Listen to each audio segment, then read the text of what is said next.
trained mind. The 8-discipline system to stay in control when everything tries to break you. Introduction.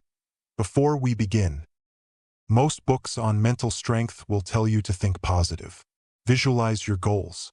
Believe in yourself. This book will not do that. Not because those ideas are entirely wrong, but because they are incomplete. And incomplete tools fail under pressure, which is exactly when you need them most. What you're holding is not a self-help book. It's a training manual. There's a difference. Self-help makes you feel better. Training makes you perform better.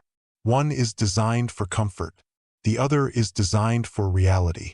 And reality, as you've likely already discovered, does not care how inspired you felt on Monday morning.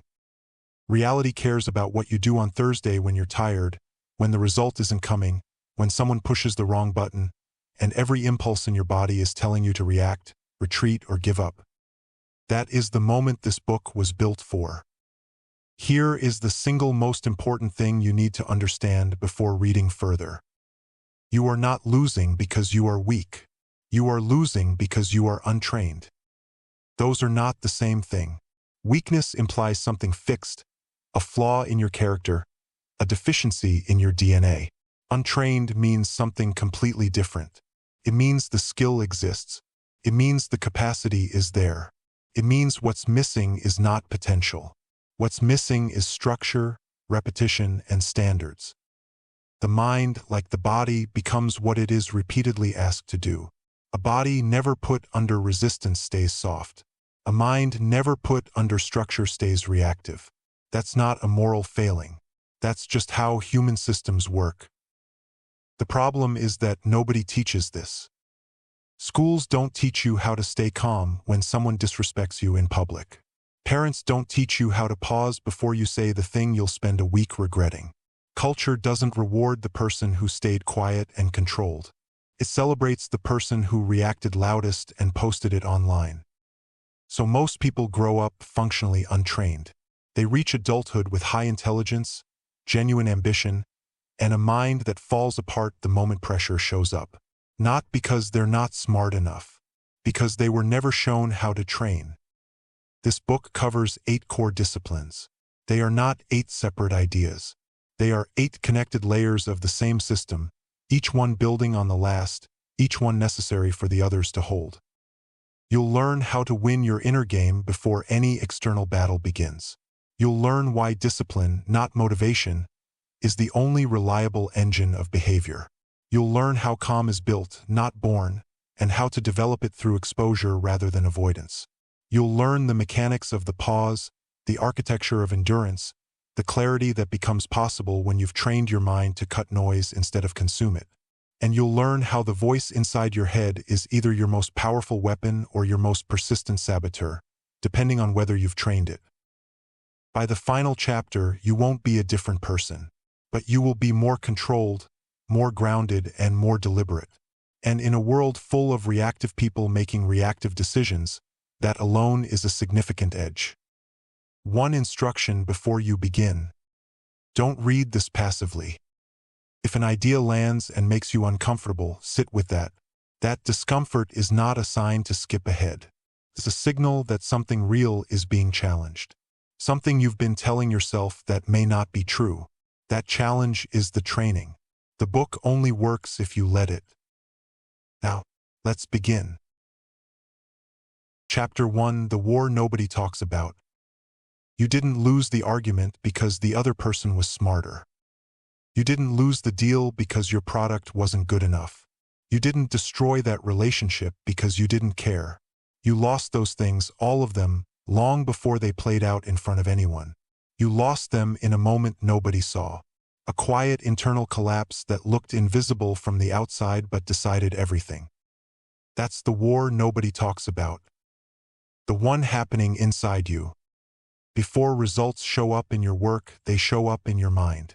Before failure appears in your life, it appears in your thinking, in the doubt that interrupted your focus, in the emotion that hijacked your judgment, in the hesitation that replaced your clarity at the exact moment clarity was the only thing you needed. Most people don't notice this because the inner loss is quiet. It doesn't announce itself. There's no dramatic moment where you watch yourself give up. It's subtler than that. It's the split second where uncertainty creeps in and you let it stay. It's the moment your emotions take the wheel and you tell yourself that's just how you are. It's the internal flinch that precedes every external failure.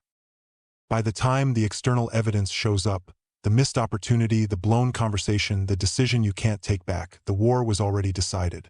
Hours earlier, sometimes days. Here is the uncomfortable truth this book is built on. If your inner world is unstable, no strategy will save you. You can have the best plan in the room and still fall apart under pressure. You can have the right information and still make the wrong call when your emotions are loud. You can know exactly what you should do and still find yourself doing the opposite because something inside you wasn't trained to hold when things got difficult. This is not a character flaw. It is a training gap. The inner game is the operating system behind everything you do, behind your decisions, your relationships, your performance, your responses, your reputation. When that operating system is weak, when it runs on default settings shaped by circumstance and other people's opinions, even small challenges feel destabilizing. A critical comment sends you into defense mode. An unexpected setback triggers panic. A slow day convinces you that nothing is working.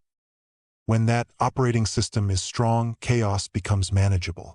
Not because the chaos disappears, but because you stay functional inside it. That is the entire game. Look around at the people in your life. When something goes wrong, and something always does, watch what happens to them. Some panic, some shut down, some complain loudly and then complain again about the same thing 3 weeks later. Some explode and then apologize. Some go quiet in a way that makes everything worse. None of that is personality. That is untrained reaction. The panic, the blame, the shutdown, these are not who those people are.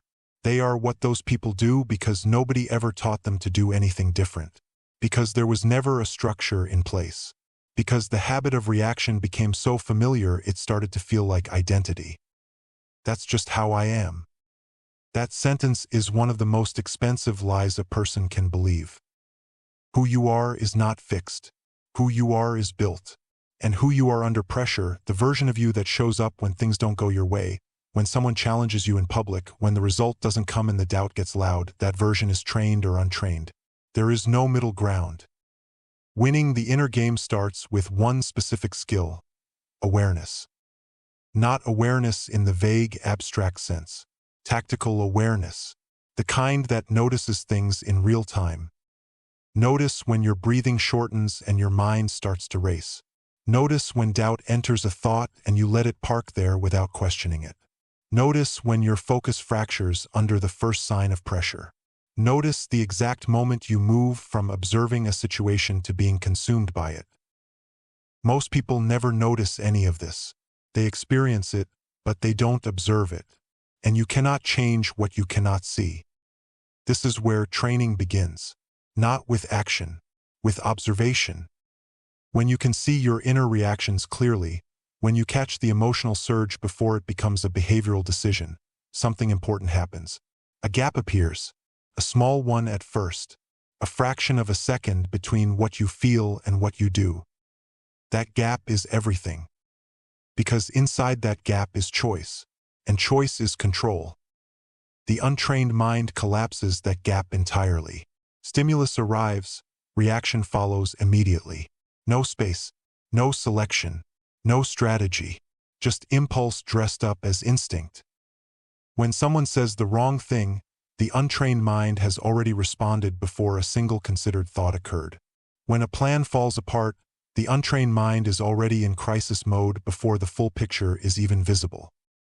That speed feels natural, feels honest, feels like authenticity.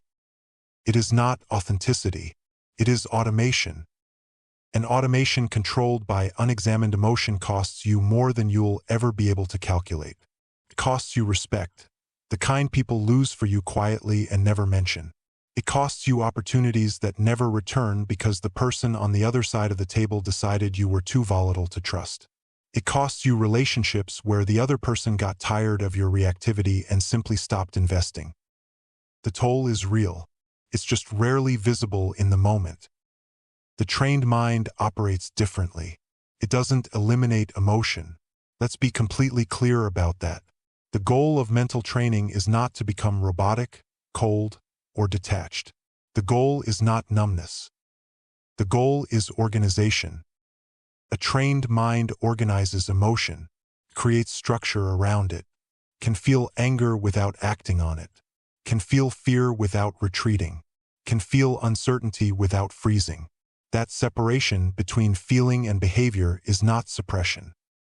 That separation is mastery. And it is built, not born, through small, boring, repeated practice, not in dramatic moments, but in minor ones, in traffic, in petty frustrations, in conversations that test your patience, in the 1,000 tiny moments every week where your instinct is to react and the trained response is to pause. If you can't stay composed in small situations, you won't suddenly become composed in big ones. The inner game is not trained in crisis. It is trained in the ordinary. Then it shows up in the extraordinary. There's one more thing this chapter needs to say before we move forward. Some people reading this will recognize themselves in everything so far. The reactive patterns, the inner losses that preceded the external ones, the gap between who they want to be under pressure and who they actually become. And some of those people will feel a familiar pull to justify it, to explain it, to frame it as something external. The circumstances were genuinely difficult. The other person pushed too hard. Anyone would have reacted that way. Maybe. But here's the question that matters more. Did the reaction serve you? Not emotionally. Not in terms of expression or release or feeling justified in the moment. Did it serve your long-term position? Did it move you closer to the person you're trying to become? Did it protect what you're building? If the honest answer is no, and it almost always is, then the pattern needs to change. Not because you were wrong to feel what you felt, but because you gave power to something that didn't earn it. Winning the inner game is not about being right. It's about being strategic.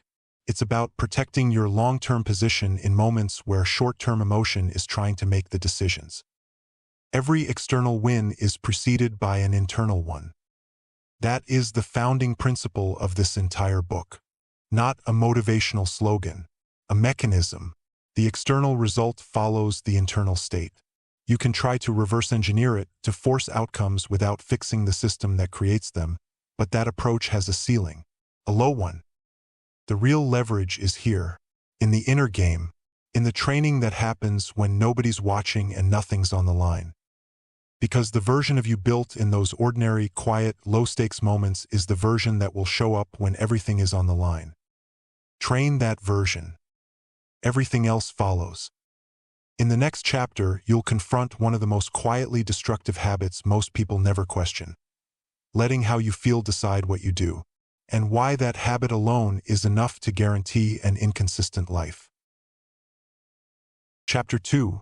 Stop asking how you feel. This morning, before you did anything important, you checked in with yourself. Maybe you didn't notice it. Maybe it happened in the first few seconds after your alarm went off, in the small internal question that preceded every decision that followed. How do I feel? And then, based on the answer, you decided what you would and wouldn't do today. That habit seems reasonable. It sounds like self-awareness. It passes as emotional intelligence in most conversations. It is quietly ruining your life. Here's the problem with feelings as a guidance system. They are not stable. They change with sleep quality. They shift with food, with weather, with a single text message, with a comment a colleague made in passing that you're still thinking about 3 hours later. They are influenced by your last conversation, your bank balance, your energy levels, and 100 other variables you don't control and can't predict. If your actions depend on how you feel, then your life is inconsistent by design. Not occasionally, by design. Built-in inconsistency, because you've handed the controls to the most volatile instrument in the cockpit and called it self-awareness. Think about what this actually produces over time. The workout that only happens when you feel motivated. The important conversation that only gets started when you feel ready. The project that moves forward on good days and stalls on hard ones. The discipline that shows up in bursts and disappears under pressure. That is not a strategy. That is a feeling-based lottery. And the odds are not in your favor.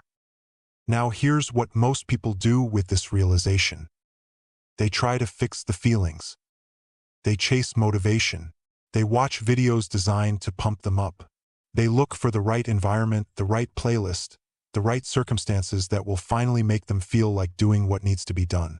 They treat the feeling as the obstacle, as if the goal is to feel differently, and then action will naturally follow.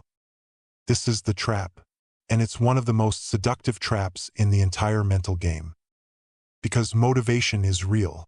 It exists. It shows up sometimes, and it feels incredible when it does. The problem is that it is not a system. It is weather, and you cannot build a life on weather. The untrained mind negotiates constantly. I'll start tomorrow when I'm fresher. I'll do it later today when I'm in the right headspace. I'll get to it once things calm down a little. Those negotiations feel harmless in the moment. They sound like self-care. They are dressed up as wisdom. They are not wisdom. They are comfort-seeking. And every time you give in to them, you are teaching your mind one very specific lesson. That how you feel has authority over what you do. Once comfort becomes the authority, discipline collapses. Not dramatically, gradually, one negotiation at a time. Discipline exists to solve this problem, but not in the way most people think. Most people associate discipline with force, with grinding, with white-knuckling your way through resistance. They picture discipline as a war between your willpower and your feelings. An exhausting daily battle that you either win or lose based on how strong you are that day. That model is wrong. And it's wrong in a way that makes discipline feel unsustainable, which is exactly why most people abandon it. Real discipline is not about force. It is about removing the choice entirely. Think about the decisions you already make consistently, the ones that never feel like a struggle. You brush your teeth without debating it. You stop at red lights regardless of how late you are. You show up to certain commitments without questioning whether you feel like it. Those behaviors are not the result of daily willpower. They are the result of a decision that was made once at some point and then automated into a standard. You don't consult your emotions about red lights. The standard is clear. The behavior follows. Mental discipline works the same way. You decide in advance who you are and how you act. You set the standard, and then you execute not based on today's emotional weather, but based on the standard that exists regardless of it. This is the shift, from do I feel like it, to is this aligned with my standard? That single question change is not small. It eliminates an enormous amount of daily internal friction. Because most mental exhaustion doesn't come from the work itself. It comes from the constant internal debate about whether to do the work.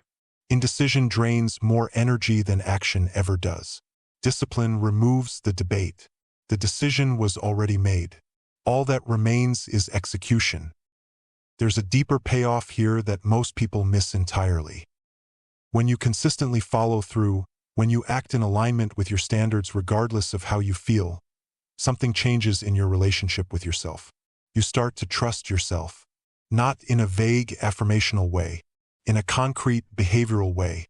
You said you would do it. You did it. You said it again. You did it again. That pattern builds self-trust. And self-trust is one of the most underrated assets a person can have. When you trust yourself to follow through, you stop overthinking. You stop seeking constant reassurance from other people. You stop second-guessing every decision because you've accumulated evidence that you are reliable, not just to others but to yourself. Self-trust creates momentum. Momentum creates identity. Identity reinforces discipline. It becomes a loop. And once that loop is established, life gets simpler. Not easier. Simpler. You stop asking how to feel better. You start asking what needs to be done. That shift is maturity. Most people never make it. Feelings will still show up. Let's be clear about that. Discipline does not make you numb. You will still feel resistance. You will still feel tired on days you need to move. You will still feel doubt when you're halfway through something difficult and the result isn't visible yet. You will still feel the pull toward comfort when discomfort is doing its work. The difference is this: feelings stop having veto power. That is the entire goal. Not to eliminate emotion, not to pretend it isn't there, but to demote it from decision maker to information source. Because that's what feelings actually are. Information. They tell you what is happening internally in this moment. They do not tell you what to do about it. That distinction is critical, and most people never make it. When you treat feelings as instructions, when "I don't feel like it" becomes a legitimate reason to not do what you said you would do, your behavior becomes reactive and unreliable. You become a different person depending on which emotions happen to show up today. When you treat feelings as information, when "I don't feel like it" is acknowledged and then set aside, you become someone consistent, someone who can be counted on, someone whose behavior is not dictated by circumstances they don't control. That consistency is rare. In a world where most people's output fluctuates with their emotional state, someone who shows up the same regardless of how they feel is immediately different, immediately more trustworthy, immediately more effective. There is one specific moment where this principle gets tested hardest, and it's worth addressing directly. Pressure. Under pressure, emotions get louder. Stress amplifies feeling. Fatigue weakens restraint. The combination of high stakes and low energy is exactly the environment where feeling-based decisions do the most damage, and where discipline standards prove their value most clearly. In difficult moments, you don't rise to your potential. You fall to your level of discipline. That sentence is worth reading again. Your potential is irrelevant in a high-pressure moment if your discipline isn't there to support it. Intelligence doesn't protect you. Good intentions don't protect you. Talent doesn't protect you. The only thing that protects your performance under pressure is the standard you've built into your behavior before the pressure arrived. This is why training matters in ordinary moments. This is why the boring, daily, unremarkable practice of acting without waiting for motivation is not small. It is the entire game. You are not just getting the task done. You are building the version of yourself that will hold when the situation is difficult and the feelings are loud and every instinct is telling you to take the easy exit. Here's how to start. Pick one thing. One area of your life where feeling-based decision-making has been running the show, where you've been waiting for motivation, negotiating with yourself, starting and stopping based on emotional weather. Set a standard, not a goal. A standard. A goal is an outcome you want. A standard is a behavior you commit to regardless of outcome. I do this. Full stop. Not when I feel like it. Not when conditions are ideal. I do this. And then, without fanfare, without waiting for the right moment, without checking whether you feel ready, you execute. The feeling will resist. The mind will push back. It will exaggerate the discomfort. It will find reasons why today is not the day. It will stage a negotiation that sounds remarkably reasonable. Ignore it. Not aggressively, quietly, calmly, with the confidence of someone who already decided. That decision, made once, held consistently, is the beginning of everything. Feelings are information. Let discipline lead.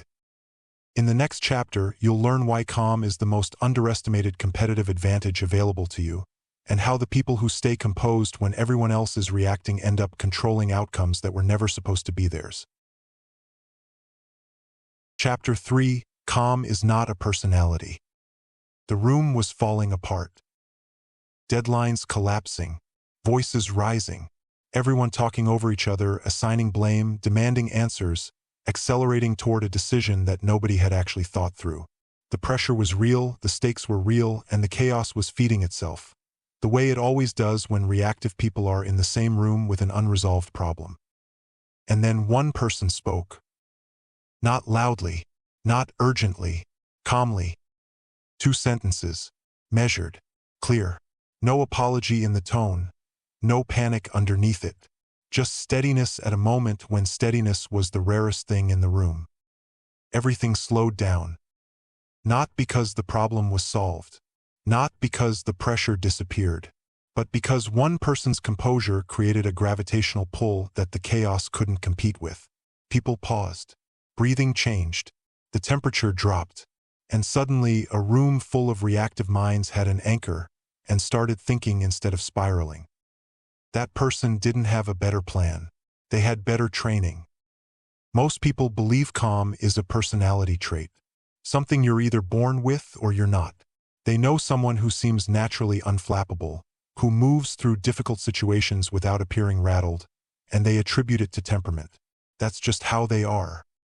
This belief is one of the most expensive assumptions a person can make, because it means you've decided in advance that a critical skill is unavailable to you, that the ability to stay composed under pressure is genetic rather than built, that training is irrelevant.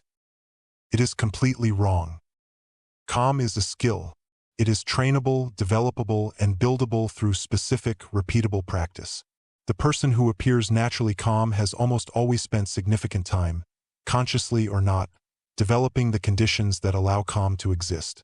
They have learned, through exposure and repetition, how to interrupt the body's pressure response before it takes over.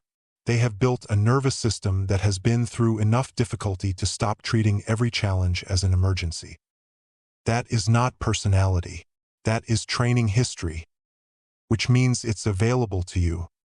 Before we talk about how to build it, let's talk about what calm actually is, because most people misunderstand it, and that misunderstanding makes it harder to develop. Calm is not the absence of feeling.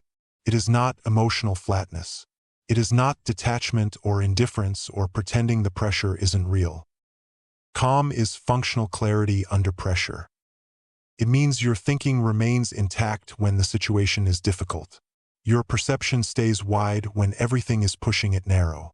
Your behavior remains deliberate when impulse is loudest. You can feel the pressure, you can feel it fully, and still choose how you respond to it. That distinction matters.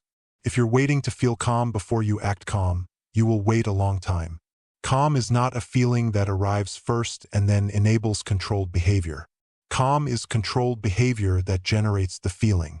The sequence runs in the opposite direction from what most people expect. You act calm, then you feel calm. This is not performance. This is physiology. Here's what actually happens in your body under pressure, and why understanding it changes how you train. When a threat appears, real or perceived, the body responds before the mind does. Breathing shortens, muscles tighten, heart rate increases, thoughts accelerate. This is the nervous system doing exactly what it was designed to do. It is preparing you for speed. The problem is that most modern pressure doesn't require speed. It requires clarity. It requires measured thinking, precise communication, and strategic patience, all of which become harder when the body is primed for fight or flight. Here's what most people try to do. They tell themselves to calm down. They give themselves mental instructions while their body is still in a full stress response. And then they wonder why it doesn't work. It doesn't work because the direction of influence runs the wrong way. Under pressure, the mind does not calm the body. The body calms the mind, which means the entry point for building calm is not mental. It's physical. Slow the breath deliberately. Lower the shoulders. Unclench the jaw. These actions are not symbolic.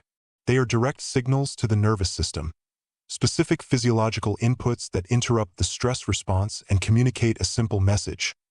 We are not in danger. The body receives that message. The nervous system adjusts. And as the body settles, the mind regains its access to clear thinking. This sequence, body first, mind second, is the foundational mechanism of trained calm. Everything else is built on top of it. Now here is the part most people skip. Calm is not built by avoiding pressure. It is built by staying present inside it.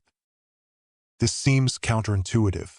The natural response to stressful situations is to escape them as quickly as possible, to resolve the discomfort, remove the trigger, and return to safety. That impulse is human and understandable. It also guarantees that your capacity for calm never develops. You don't build tolerance for pressure by avoiding it. You build it by repeated, controlled exposure. Small doses, manageable situations, moments where something triggers you and instead of immediately reacting or escaping, you stay with it. You breathe through it. You observe what's happening in your body without immediately trying to fix the feeling. Every time you do this, something changes at the neurological level. Your nervous system updates its threat assessment. This situation, which previously registered as dangerous and requiring immediate reaction, is reclassified. It becomes familiar, manageable, survivable. Over time, what once rattled you stops rattling you, not because you've become indifferent to it, but because your system has learned through experience that you can handle it and remain functional. That learning only happens through exposure, never through avoidance. This is why the minor frustrations in your daily life are not interruptions to your training. They are the training, the rude comment, the delayed response, the plan that falls apart at the last minute, the conversation that goes sideways. These are not inconveniences. They are repetitions. Low-stakes opportunities to practice the exact response you'll need when the stakes are genuinely high. If you can't stay composed when someone cuts you off in traffic, you won't suddenly find composure when someone challenges you in a high-stakes meeting. The training ground is ordinary life. Let's talk about what calm actually produces, because this is where it stops being just a personal virtue and starts being a strategic weapon. In any situation where pressure is present, calm creates options. Panic removes them. When you are reactive, your perception narrows. You hear less accurately. You assume more aggressively. You misinterpret tone, intent, and meaning. Two reactive people in the same conversation create chaos, each one responding to a version of the other that emotion has distorted beyond recognition. Arguments don't escalate because people are irrational. They escalate because both people are operating on incomplete, emotionally filtered information and neither one is calm enough to notice. One calm person in that dynamic changes everything. Not because they are superior, but because they can see more clearly. They hear what's actually being said rather than what fear is translating it into. They respond to what's real rather than what their nervous system is projecting. That clarity is leverage. In conflict, it means you control the frame, you shape where the conversation goes rather than being dragged by it. In negotiation, it means you read the room accurately while others are too activated to read anything. In leadership, it means people orient toward you when uncertainty rises because you are the signal in the noise. Calm does not just protect your performance. It influences the performance of everyone around you. People regulate to each other. When you stay steady, others slow down. When you lower your voice, others lower theirs. When you don't match someone's emotional intensity, you create space for them to come down from it. This is not manipulation. It is human social biology. And it means that your composure is not just a personal asset, it is an environmental force. There's one final thing this chapter needs to say, because it comes up every time this topic is discussed and it needs to be addressed directly. People sometimes confuse calm with passivity, with weakness, with not caring enough to react. This confusion is wrong and it is costly. Calm is not the absence of strength. Calm is strength under control. The person who stays composed when everyone else is losing it is not uninvested. They are not indifferent. They are not weak. They are operating at a higher level, accessing their full cognitive capacity at the exact moment that other people have lost access to theirs. They are choosing their response deliberately at the exact moment that other people are being chosen by their impulses. That is not weakness. That is the most sophisticated form of strength available in a high-pressure situation. Urgency is almost always exaggerated. Most moments that feel like they require an immediate reaction do not. Most situations that feel catastrophic in the middle of them look very different from outside the emotional spike. A trained mind knows this. It doesn't dismiss the pressure, it simply doesn't allow the pressure to set the timeline. You choose the timing. You choose the response. You choose the temperature of the room. Calm is not the absence of power. Calm is the power. In the next chapter, you'll learn the single most practical mechanism for staying in control when everything is pushing you toward reaction, the pause, and exactly why that fraction of a second between trigger and response is where your entire future gets decided. Chapter 4: The pause is where power lies. You're in the middle of a conversation and someone says something that lands wrong. Maybe it's a criticism that felt unfair, a tone that felt disrespectful, a comment that hit something you're already sensitive about. It doesn't matter what it was specifically, you know the feeling, that immediate internal surge, the heat that rises before a single conscious thought has formed, the pressure behind your eyes that wants to become words before you've decided whether those words should exist. In that moment, that fraction of a second between what you felt and what you did, everything was decided. Not by strategy, not by intelligence, not by values or intentions or the person you've been working to become. By habit. And the habit, if untrained, is always the same. React immediately at full emotional volume and deal with the consequences later. Here's the truth about reactions that most people never examine. Reactions feel authentic. They feel honest. There's a widespread cultural narrative that reacting quickly means you're being real, that restraint is somehow dishonest, that holding back is suppression, that the fastest response is the truest one. This narrative is dangerous. Speed under emotion is almost never clarity. It is almost always the nervous system making a decision before the mind has been consulted. When you react immediately to a trigger, you are not expressing yourself. You are being expressed by your unexamined habits, by your oldest fears, by the patterns built from every previous time something similar happened and you handled it the same way. That is not authenticity. That is automation. And automation controlled by emotion hands your power to whoever or whatever triggered you. The comment becomes the authority. The situation becomes the driver. You become the passenger in your own response. The pause changes that relationship entirely. Not a dramatic pause, not an obvious, performative silence that announces to everyone in the room that you're practicing self-control.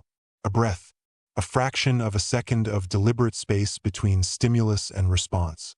Small enough that most people won't even notice it. Large enough that it changes everything happening inside you. In that space, something critical occurs. The emotional surge, which was about to become behavior, gets observed instead of obeyed. And the moment you observe an emotion rather than act from it, its authority weakens. You are no longer inside the reaction. You are watching it. And what you can watch, you can choose. That choice is the entire point. Because between the trigger and the response, between what happened and what you do about it, is the only place where your values, your standards, your long-term thinking, and your actual intelligence have any influence. Before that pause, it's all physiology. After that pause, it can be strategy. The pause is where you stop being reactive and start being intentional. Your mind will resist this, loudly. When something triggers you and you don't immediately respond, internal pressure builds fast. There is an urgent voice that sounds remarkably convincing. Say something now. Don't let this go unchallenged. You'll look weak if you don't respond. They'll think they can treat you this way. That voice is not wisdom. It is the old pattern defending its authority. Notice what that voice is actually selling. Speed. Immediacy. The relief of release. It wants the tension resolved now at any cost, in any form. It is not interested in effectiveness. It is not interested in your long-term position. It is interested in one thing, ending the discomfort of the pause. Don't negotiate with it. The discomfort of the pause is not a signal that restraint is wrong. It is a signal that restraint is working. You are interrupting a deeply ingrained pattern. That pattern will not give up its authority without protest. The internal pressure you feel when you don't react is resistance, and resistance is always a sign that something is changing. Silence does not weaken your position. Uncontrolled reaction does.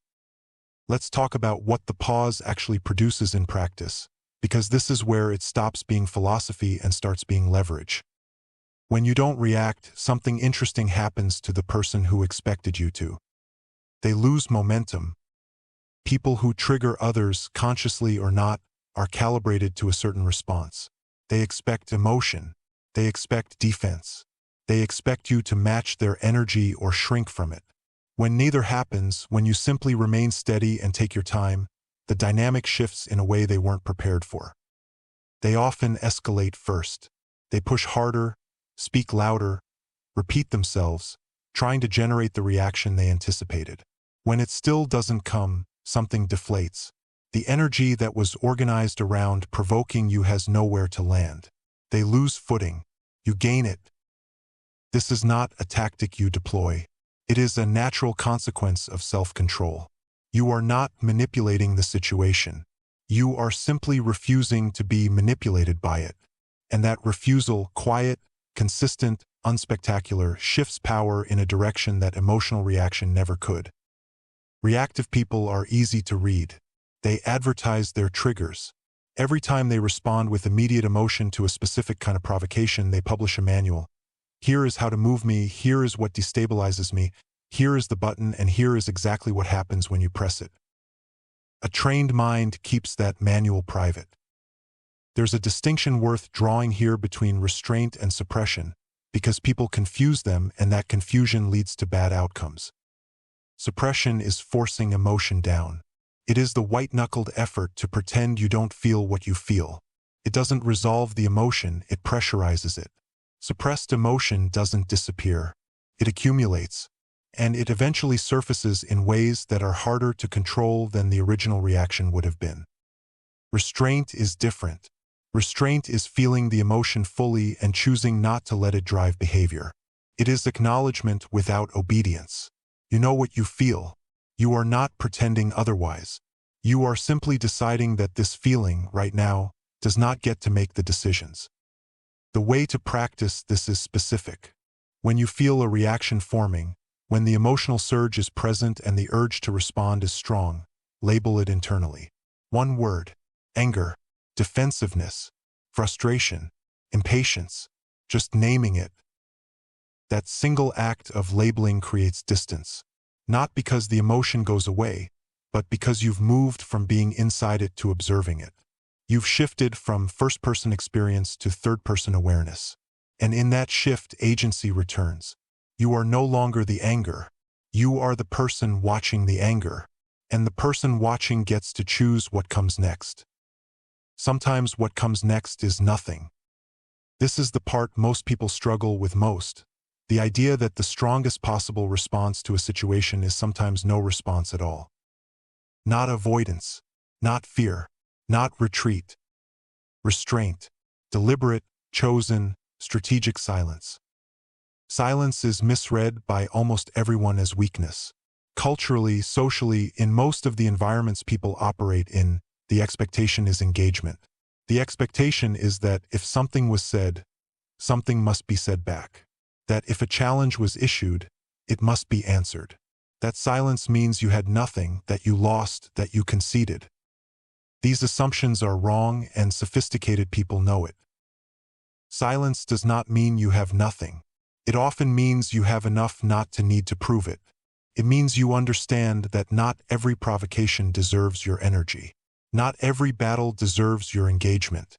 Not every comment requires a response just because it was directed at you. Choosing not to respond is not losing the exchange. It is declining to enter it on someone else's terms. The person who controls whether there is an exchange controls far more than the person who simply controls their side of one. Power applied at the right moment is exponentially more effective than power applied immediately. A response delivered with composure, after considered timing, carries more weight than a reaction fired in the heat of emotion. Every time, in every context, those who react first reveal the most. Those who wait control the frame. And controlling the frame means controlling the outcome of the conversation, the negotiation, the conflict, the relationship. There's a practical cost to reactive behavior that goes beyond any individual moment, and it's worth naming directly. Every emotional reaction costs mental resources, not metaphorically, neurologically, processing an emotional spike, executing an impulsive response, and then managing the aftermath, the justification, the regret, the damage control, consumes an enormous amount of cognitive energy. Reactive people are chronically depleted. They fight battles that don't need to be fought. They spend energy on responses that don't serve them. They carry the weight of words said and actions taken that they can't take back. Controlled people conserve that energy. They are selective about what receives their attention and response. They do not allow every external event to make a withdrawal from their internal resources. And that conservation compounds over time. Less regret, less stress, less cleanup, more clarity, more capacity for what actually matters. This is not a small advantage. In a world full of people who are emotionally drained by their own reactivity, someone who moves through the day with their energy intact, their composure unbroken, and their attention deliberately placed is operating at a fundamentally different level. The pause, practiced consistently, does something that takes time to see but is unmistakable once it's there. It rewires identity. Not through affirmations, not through intentions, through repeated behavioral evidence. Every time you feel the pull to react and choose to pause instead, you are casting a vote for a specific kind of person. A person who is not easily moved. A person who does not give their power away cheaply. A person who chooses their responses rather than being chosen by their reactions. Enough of those votes and the identity solidifies. I am someone who does not get destabilized easily. And once that is genuinely who you are, not who you aspire to be, but who you have proven yourself to be through repeated action, something shifts in how you move through the world. You become difficult to rush, difficult to provoke, difficult to manipulate through pressure or urgency or emotional escalation. And in a world that runs on reaction, where most people are being pushed and pulled by every notification, every comment, every unexpected development, that steadiness is an extraordinary advantage. Not because it looks impressive, because it works. Control your reactions and you control more than moments. You control direction. You control reputation. You control outcomes that never would have gone your way if you'd let your instincts run the show. The pause is not passivity. The pause is where power lives. In the next chapter, you'll face the question that determines everything beyond this point. What happens when you've done everything right and it still isn't working? When the pressure isn't a single moment but an extended season of difficulty, and the only thing standing between you and quitting is the one mental quality most people never bother to build. Chapter 5. Build the muscle nobody can see. 6 weeks in. You've been consistent. You've been applying everything. You've been pausing when the instinct was to react. You've been leading with standards instead of feelings. You've been doing the work. Quietly, without applause, without the dramatic transformation you half expected by now. And the result? Slow. Unclear. Not what you were promised by the version of yourself that started this with high conviction and a full tank of motivation. This is the moment. Not the dramatic crisis. Not the spectacular failure. Just the quiet, grinding, unremarkable accumulation of effort that hasn't visibly paid off yet. And the voice inside your head that is starting to ask whether it ever will. This is where most people quit. Not because they couldn't continue, because they were no longer comfortable. And those are not the same thing. Mental endurance is the least glamorous skill in this entire book. Nobody posts about it. Nobody celebrates it. There are no metrics that capture it, no moments that showcase it, no highlight reel that makes it look worth developing. It is the invisible muscle, the one that doesn't show until the moment everything else fails, when motivation is gone, when results are slow, when effort feels unrewarded and the easier option is right there, available, completely justified. Mental endurance is simply this, the ability to stay when staying is hard and nothing is making you. Not heroically, not dramatically, just steadily, persistently, without requiring the situation to be comfortable before you continue. That ability, ordinary as it sounds, is rarer than almost any other quality you could develop. And it is the single biggest differentiator between people who achieve meaningful things and people who don't. Here is what the untrained mind does with discomfort. It interprets it as a signal. Not a neutral signal. A warning. This isn't working. This is too hard. This isn't for you. The fact that it feels this bad means something is wrong. These thoughts arrive with complete conviction. They feel like wisdom. They sound like self-awareness. They present themselves as rational assessment rather than what they actually are. Resistance. Resistance is not reality. Resistance is the mind's automated response to anything that requires sustained effort past the point where effort stops feeling good. It shows up on schedule, reliably, predictably, almost always at the same point in every difficult endeavor, right after the initial energy fades and right before the real progress begins. If you stop every time resistance shows up, you will always stop before anything compounds. You will always quit at exactly the moment the investment was about to start returning. And you will do this repeatedly across different goals in different seasons of your life, and eventually conclude that you are someone who doesn't finish things, when the truth is simpler and more fixable than that. You've just been trained to confuse resistance with a reason to stop. Discomfort has levels. This matters more than most people realize. There is the discomfort of initial resistance, the friction of beginning something, the heaviness of early effort, the gap between where you are and where you want to be that feels enormous at the start. This discomfort is completely harmless. It is the nervous system adjusting to a new demand. It is not evidence that something is wrong. It is evidence that something is happening. Then there is the discomfort of sustained effort, the monotony of the middle, the boredom of doing something again and again without visible reward, the quiet accumulation of days that feel identical and unspectacular. This discomfort is also harmless. It is uncomfortable specifically because meaningful progress is rarely dramatic. It is built in the unremarkable middle, in the repetitions that feel like nothing while they are building everything. And then there is actual damage, the kind of pain that signals genuine harm, the kind of effort that is depleting rather than developing. That signal is real and worth respecting. The problem is that most people never reach the third level because they mistake the first or second for it. They experience the harmless discomfort of resistance or boredom and interpret it as the damaging kind. They protect themselves from something that was never a threat. And in doing so, they rob themselves of the development that was available on the other side of staying. Learning to distinguish between discomfort and damage is a skill. And like every other skill in this book, it is only learned by staying long enough to find out the difference. Modern life actively works against this. The environment most people inhabit is built to eliminate discomfort as quickly as possible. Instant feedback, immediate entertainment, constant stimulation. Every system designed to ensure that you never have to tolerate boredom, silence, or effort that doesn't deliver immediate reward. This is not neutral. It is training your mind to require constant stimulation, to interpret any absence of reward as failure, to lose tolerance for the sustained effort that meaningful things require.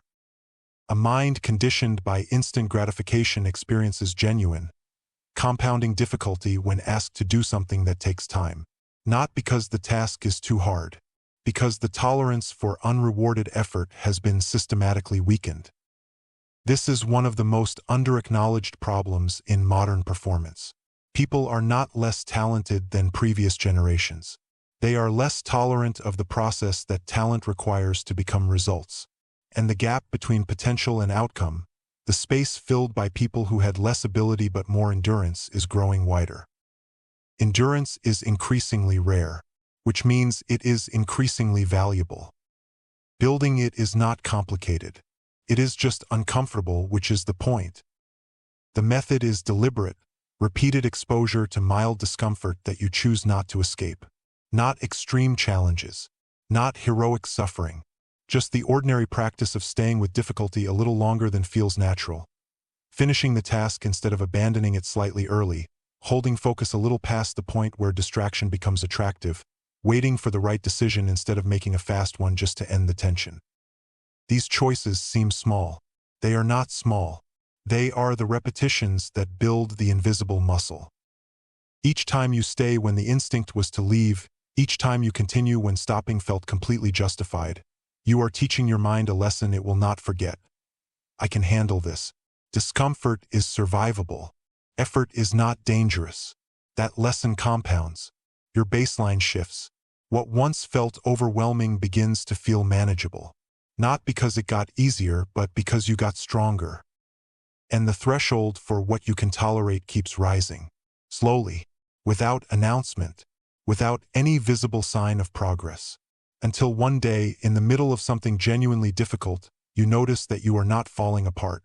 And you realize that somewhere in the unremarkable accumulation of ordinary days, you became someone who doesn't. There's a relationship between mental endurance and failure that needs to be addressed directly, because this is where the stakes get highest. Untrained minds treat failure as a verdict. The project that didn't work becomes I'm not capable. The relationship that ended becomes I'm not enough. The attempt that fell short becomes this proves what I always suspected about myself. The conclusion arrives fast, lands hard, and feels completely certain. And because the mind with low endurance can't tolerate sitting with that discomfort long enough to examine it, the conclusion sticks. People quit not because the evidence was conclusive, but because they couldn't endure the discomfort of uncertainty long enough to find out. A mind with endurance does something different. It stays with the experience without rushing to meaning. It separates outcome from identity. The failed attempt is data, specific, limited, informative, not a referendum on character. That didn't work is a very different sentence from I don't work. One points to a variable. The other attacks a foundation. When failure is treated as information rather than identity, the response changes completely. You adjust, recalibrate, and continue, not because you're pretending the failure didn't matter, but because you are enduring long enough to use it rather than be defined by it. This is not resilience in the soft, inspirational sense. This is operational endurance, the ability to absorb impact and remain functional, to feel the full weight of a setback without letting that weight decide your next move. There is one aspect of mental endurance that almost never gets discussed, and it is one of the most important. Silence. The ability to sit in silence with no input, no stimulation, no distraction, without experiencing agitation, without immediately reaching for the phone, the noise, the anything that fills the space and prevents you from having to be alone with your own thoughts. This matters because a mind that cannot tolerate silence cannot tolerate sustained focus. The two are directly related. The same capacity that allows you to sit quietly without needing stimulation is the capacity that allows you to stay with a difficult task without needing relief. They are the same muscle. And it is a muscle that most people never develop because the modern environment makes silence feel like something to be escaped rather than something to be used. Silence sharpens perception. It reveals patterns that noise obscures. It exposes which thoughts are actually yours and which ones are the residue of everything you've been consuming. A mind that spends time in silence becomes clearer, more selective, more capable of sustained focus, because it has practiced tolerating the discomfort of stillness. That practice, unspectacular as it sounds, is part of building endurance. Here is the real talk version of everything this chapter has covered. Most of your competition in any area of your life will not be defeated by your talent. They will not be outworked in the initial burst of energy. They will not be outstrategized in the planning phase. They will simply stop. Not dramatically, not with a clear decision. They will gradually reduce their effort as the discomfort lingers and the results stay slow. They will rationalize it incrementally. They will find increasingly sophisticated reasons why now is not the right time, why the approach needs to change, why the goal itself might not be worth it after all. And eventually they will not be there. If you are still there, still working, still moving, still present in the process when it is boring and unrewarded and unglamorous, you will find that most of the field has cleared. Not because you were the most talented. Not because circumstances favored you. Because you were willing to endure what they were not. Endurance does not need to be announced. It does not seek recognition. It simply shows up, day after day, in the absence of reward and the presence of resistance, and continues anyway. That continuation, quiet, steady, unremarkable from the outside, is the most powerful force available to an ordinary person building an extraordinary outcome. Stay. Not forever, not blindly, but longer than is comfortable, longer than feels necessary, long enough for the compounding to begin, and long enough for you to become the kind of person who doesn't need perfect conditions to keep moving. That person wins games that intensity could never win. In the next chapter, you'll learn what becomes possible when endurance meets chaos, how a trained mind cuts through noise, finds the signal, and thinks clearly in exactly the situations where everyone else loses the ability to think at all. Chapter 6. Cut through the noise. Information is not the problem. You have more of it than any human being in history has ever had access to. More data, more perspectives, more analysis, more opinions, more breaking updates, more expert takes, more contradictory evidence than you could process in a lifetime. The problem is not that you don't have enough to work with. The problem is that you can't find the signal inside all that noise. And when pressure is high and clarity is low, when something needs to be decided, handled, or solved right now and everything around you is loud and contradictory and moving fast, the inability to cut through noise is not just inconvenient. It is catastrophic. Think about the last time you made a genuinely poor decision. Not a decision that turned out badly because circumstances changed. A decision that, even at the time, some part of you knew was being made from the wrong place. Made too quickly. Made with incomplete thinking. Made because the pressure of the situation demanded resolution and you gave it anyone just to end the tension.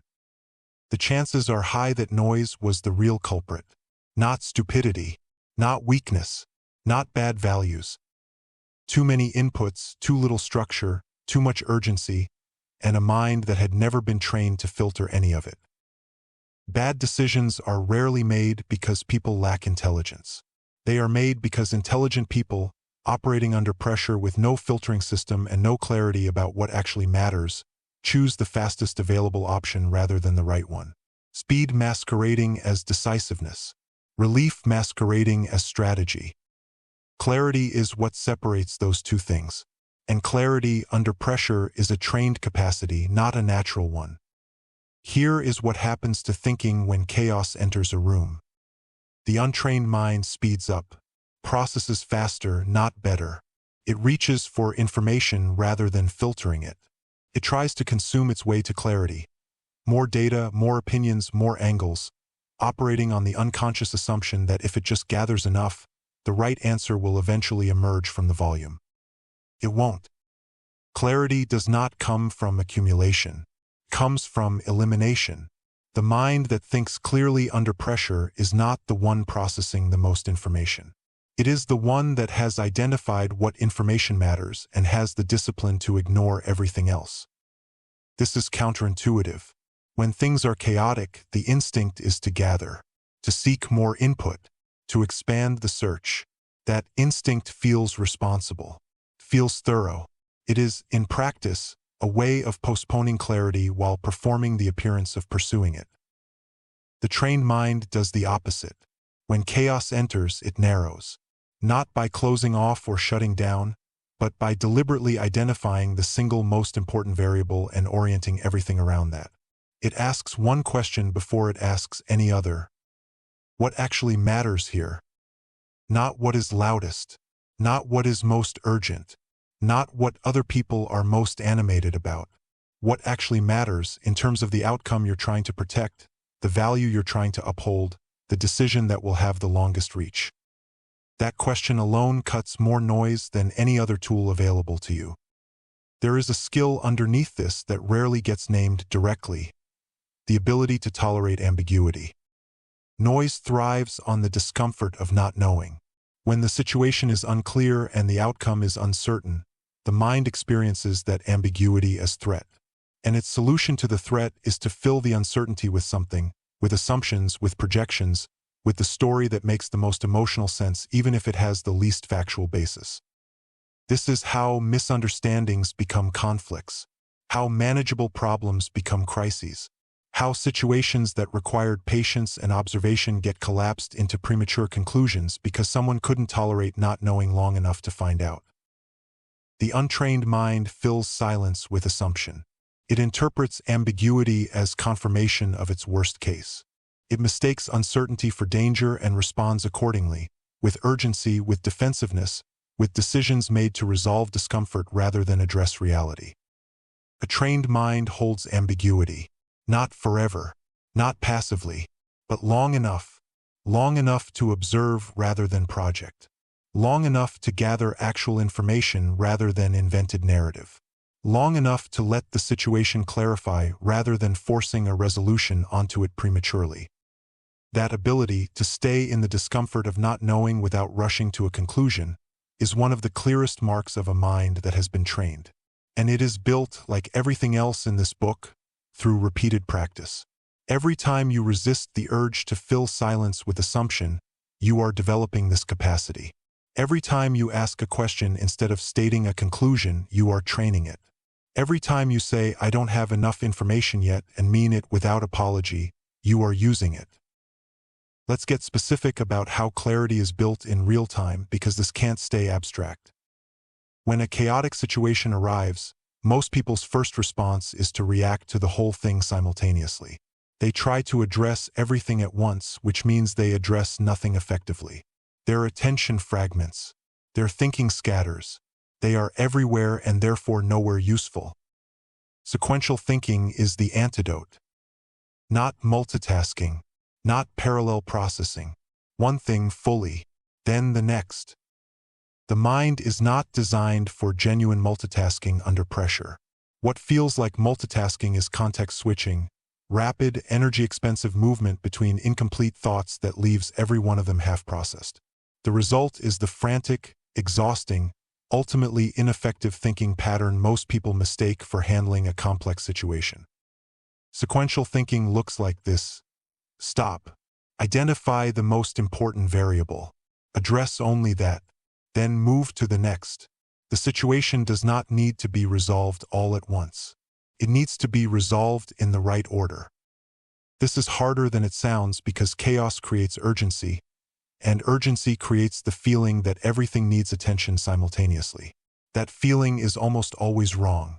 In virtually every chaotic situation, there is a load-bearing issue, one variable that, if addressed, stabilizes or clarifies everything else.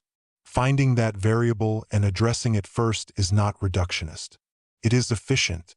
It is the fastest path through complexity because it removes the noise that complexity is hiding behind. There's a specific trap that high-performing people fall into under pressure, and it's worth naming because it's subtle enough that most people don't recognize it until after the damage is done. The trap is expertise. When you know a domain well, your pattern recognition is fast. You've seen similar situations before. You know what they usually mean. You know what usually works. And so when a chaotic situation arrives, you reach quickly, confidently for the pattern that fits. Sometimes that's exactly right. But sometimes the situation is genuinely different from the pattern. Something has changed. A variable is new. The context is shifted in a way that makes the familiar solution wrong. And because your pattern recognition was fast and confident, you never slowed down long enough to notice. Expertise without humility becomes a filter that distorts rather than clarifies. The trained mind, even an expert one, retains the discipline to verify the pattern before trusting it under pressure. It asks, "Is this actually what I think it is? Or is that what I'm used to seeing?" That question takes 2 seconds, can save months. Clarity under pressure is also deeply physical, and this connects directly back to what Chapter 3 established about calm. A mind operating inside a stressed body does not think clearly. This is not philosophical. It is neurological. When the stress response is active, the parts of the brain responsible for complex reasoning and long-term thinking are literally less accessible.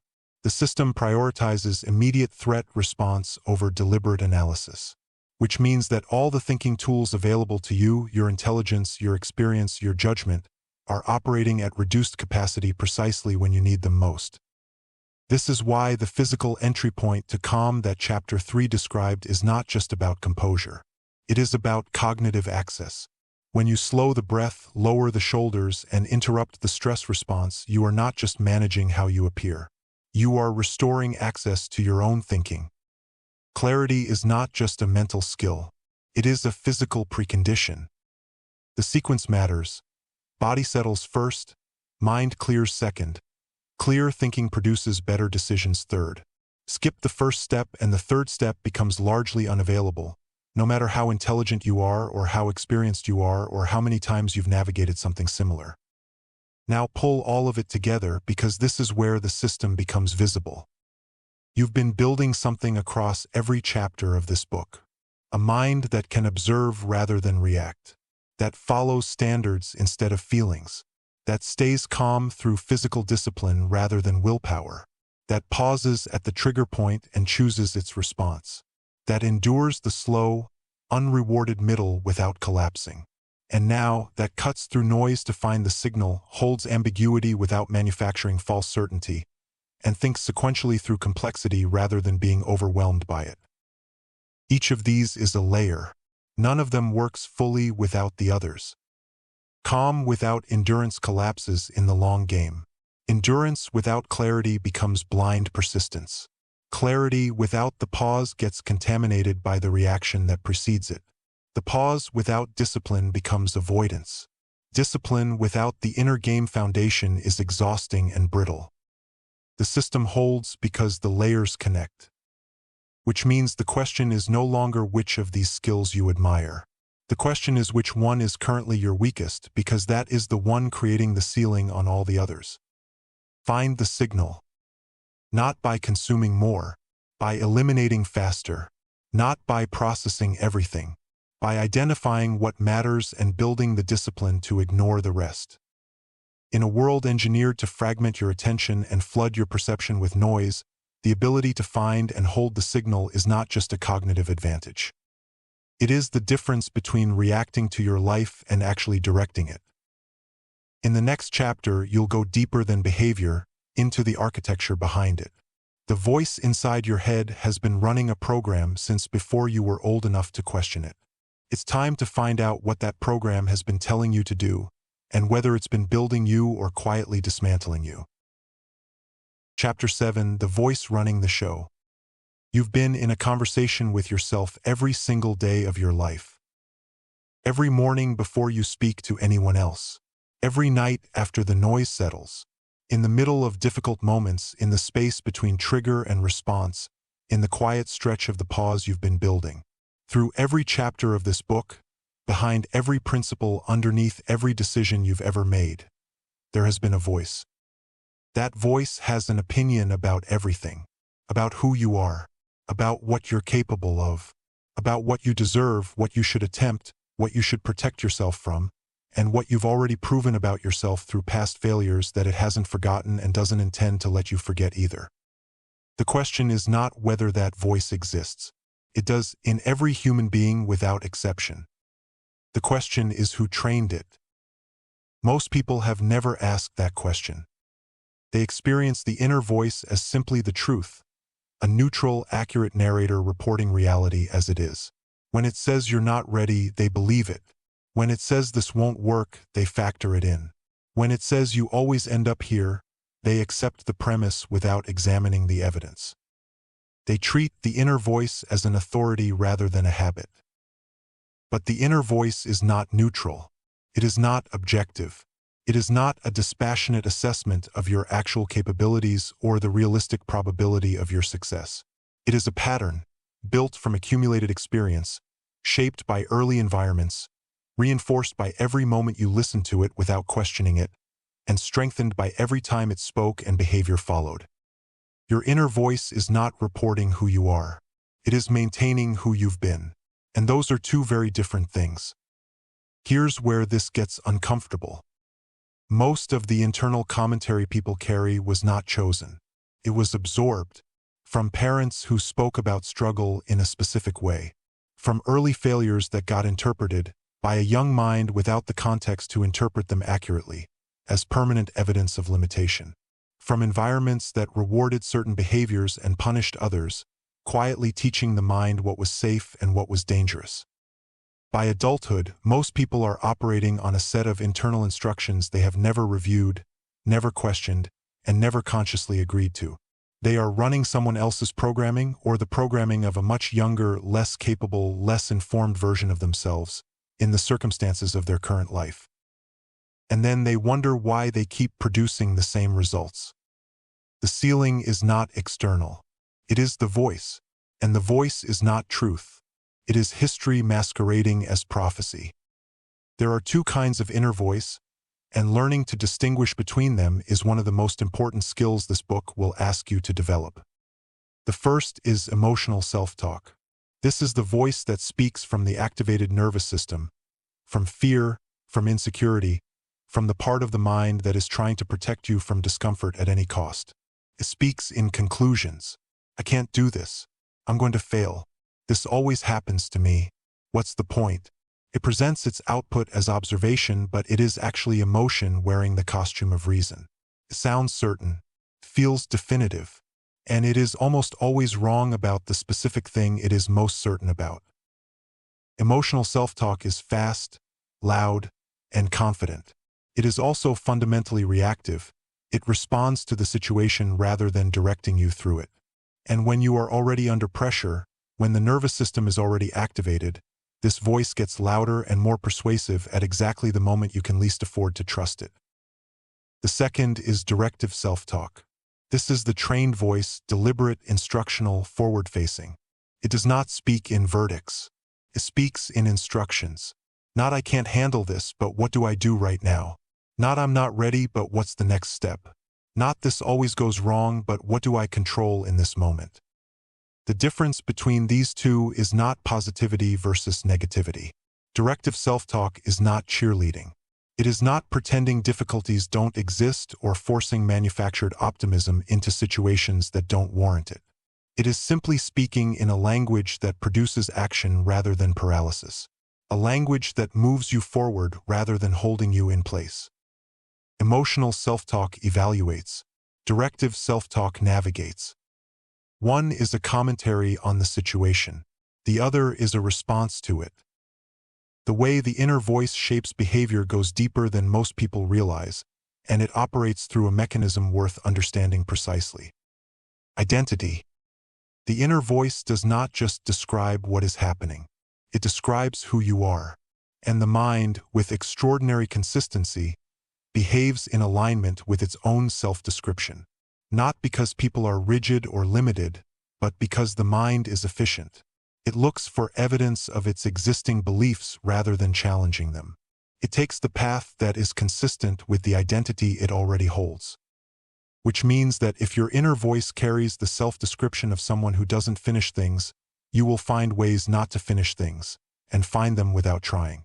If it carries the self-description of someone who falls apart under pressure, you will fall apart under pressure and experience it as simply the truth of who you are rather than the predictable output of a running program. And if it carries the self-description of someone who stays in control, who handles difficulty, who endures, who acts from discipline rather than feeling, you will produce those behaviors with a consistency that will eventually feel effortless. Not because the challenges disappeared, but because the identity running the show changed. This is why identity is the deepest lever in this entire book. Behavior follows belief, and the inner voice is where belief lives. Here's how to begin retraining it, because this cannot stay theoretical. The first step is not replacement. It is observation. The same awareness that Chapter 1 asked you to develop about your external reactions applies here at the internal level. Start noticing the voice, not judging it, not fighting it, just hearing it clearly enough to examine what it's actually saying. Most people are so habituated to their inner dialogue that they experience it as background noise, present but unexamined, influential but invisible. Bringing it into conscious awareness is the prerequisite for everything else. When the voice speaks under pressure, catch the specific words. Not the general feeling, the specific language. Because language is precise in a way that feelings are not, and precision reveals the program. I always mess this up is not the same as this specific attempt had a specific flaw. The first is identity. The second is information. One needs to be challenged. The other needs to be used. Once you can hear the voice clearly, the second step is to question the authority. Not aggressively, Not the exhausting practice of fighting every negative thought with a forced positive one, but with one simple, honest inquiry. Is this actually true, or is this the pattern? That question alone creates the distance necessary to stop treating the voice as verdict and start treating it as habit. A habit that can be examined. A habit that can be changed. A habit that was built, which means it can be rebuilt. The rebuilding happens through the same mechanism that built the original pattern. Repetition. Not affirmations. Repetition of behavior that contradicts the old self-description, accompanied by language that registers the contradiction accurately. When you pause instead of reacting, and the voice said you would react, the directive response is not "I am a calm person now." It is something more specific and more honest. I paused there. That's what I do. One behavioral confirmation. Small, precise, true. When you stay with discomfort instead of escaping it, and the voice said you would escape, the directive response is, I stayed. That's what I do. When you think clearly under pressure, and the voice said pressure breaks you, the directive response is, I handled that. That's who I am. These are not inspirational statements. They are operational updates to the self-description. Incremental rewrites of the program. Each one small. Each one built on actual behavioral evidence rather than aspiration. And over time, through the same compounding that builds every other skill in this book, the identity shifts.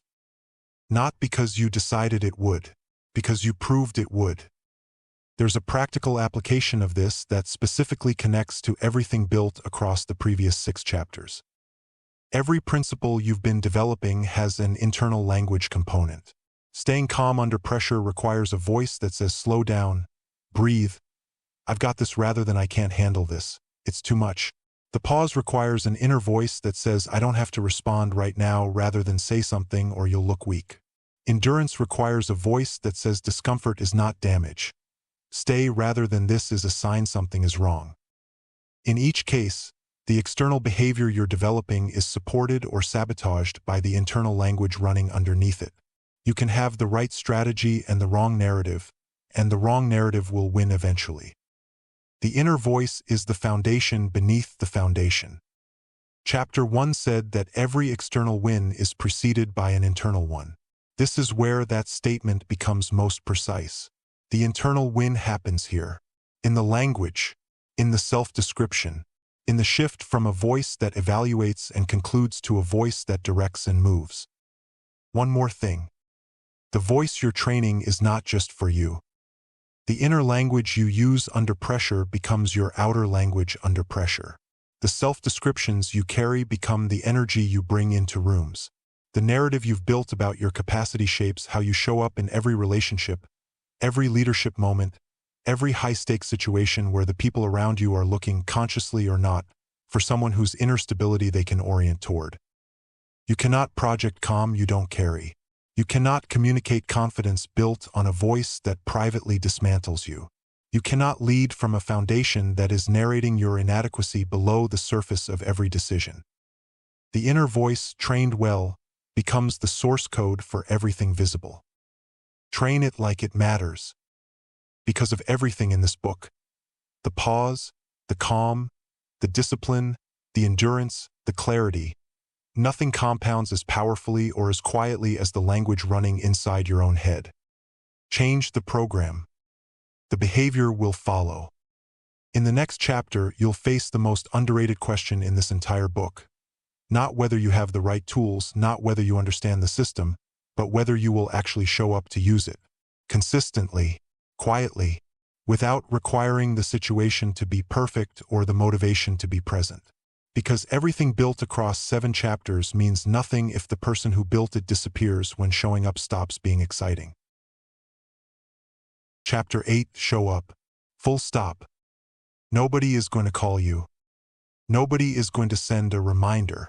Nobody is going to check whether you applied what you learned, whether you held the standard when it was inconvenient, whether you stayed with the process when the process stopped feeling meaningful. Nobody is tracking your consistency. Nobody is keeping score of the days you showed up versus the days you quietly didn't. This is entirely between you and you. And that is precisely where most people's systems fall apart. There is a version of you that exists right now, the one reading this, engaged, nodding at the right moments, genuinely moved by the ideas. That is not the version of you that will be tested. The version that gets tested shows up 3 weeks from now. On a Tuesday, when nothing is going well and the results are still slow and the novelty of the system has completely worn off and there is nothing exciting about doing the thing again. No surge of motivation. No external accountability. No compelling reason that today specifically needs to be different from yesterday when you also didn't show up. Just the quiet choice. Made alone. Unwitnessed. Unremarkable. That moment, that unremarkable, unwitnessed Tuesday, is the real test of everything this book has built. Not the dramatic crisis where the stakes are obvious and the adrenaline makes action feel necessary. The ordinary day where nothing is forcing your hand and everything you've built is optional. What you do in that moment is who you actually are. Consistency is the most unsexy word in personal development. Nobody puts it on a poster. Nobody films a speech about it. It doesn't generate the emotional spike that intensity does. The feeling of being lit up, transformed, ready to burn everything down and rebuild from scratch. But here is the brutal arithmetic of showing up. Intensity without consistency produces nothing lasting. Consistency without intensity produces almost everything. The person who does the work at 70% effort every single day will, over any meaningful time horizon, produce more than the person who does it at 100% for 2 weeks and then disappears. Not because effort doesn't matter, because time does, because compounding requires continuity, because every gap in consistency resets something, not always back to zero, but back far enough that the distance to meaningful progress gets longer again. Most people are not losing because they don't try hard enough when they try. They are losing because they don't try consistently enough, period. Understand what actually causes inconsistency. Not laziness, not weakness of character, not some fundamental flaw in the people who struggle with it. The primary cause of inconsistency is the expectation that showing up should feel good. This expectation is everywhere. It is built into how success is portrayed, how motivation is sold, how transformation is packaged. The implicit promise is always the same. Once you find the right system, the right environment, the right reason, it will feel different. It will feel aligned. It will feel like something you want to do rather than something you have to. Sometimes it does feel that way. On good days, in good seasons, when momentum is present and results are visible and the work is rewarding. But good days are not the majority, and seasons change, and momentum comes and goes, and relying on showing up to feel good, building your consistency on an emotional experience that is genuinely structurally inconsistent, is the most reliable way to guarantee that your showing up will be exactly as inconsistent as that feeling. The trained mind does not require showing up to feel good. It requires showing up to be aligned with the standard. That's it. That's the entire shift. Chapter 2 built the foundation for this. Standards over feelings. The decision made in advance, executed regardless of emotional weather.